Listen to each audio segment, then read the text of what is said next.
It is now my pleasure to present the co-chair for the 42nd Annual Dr. King Remembrance Dinner. His company has played a major role in planning this event for a number of years. The man I'm talking about right now to bring to you here is the Director of Marketing for International Profit Associates. His company has donated endless resources to guarantee the success of this dinner. Please welcome the dinner co-chair, Mr. Tom Ryan.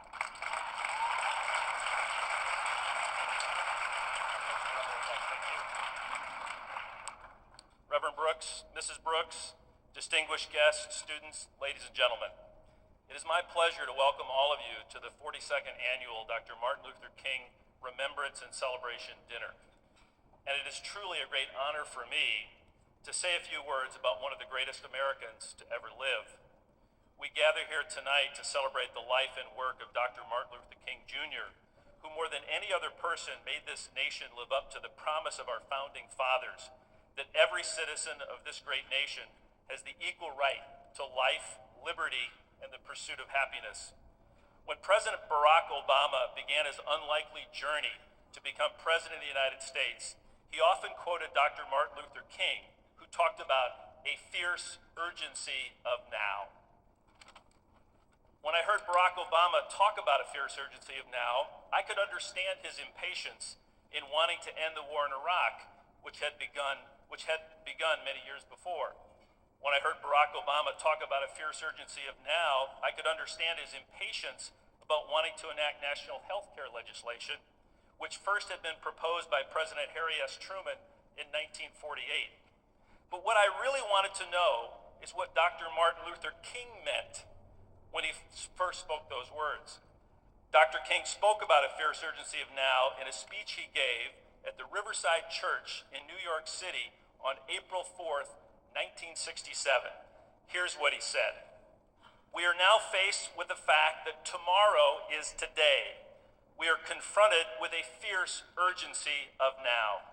In this unfolding conundrum of life and history, there is such a thing as being too late. Procrastination is still the thief of time. Life often leaves us standing bare, naked, and dejected with a lost opportunity. The tide of affairs of men does not remain at the flood, it ebbs.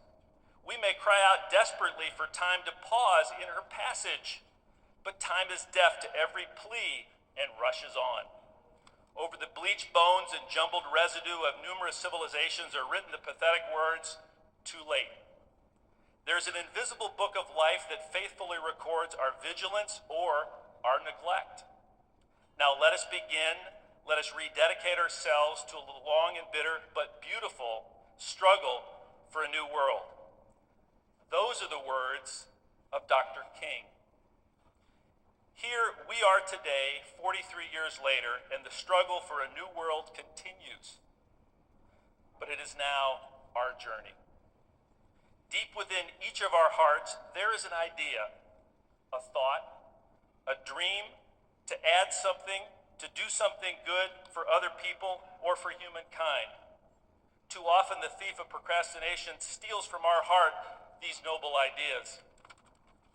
There is no better way to honor Dr. King than to throw out this thief of procrastination and welcome into your heart the fierce urgency of now, to take immediate action on whatever ideas you may have to make a better place in your neighborhood, your community, or as Barack Obama did, in the world.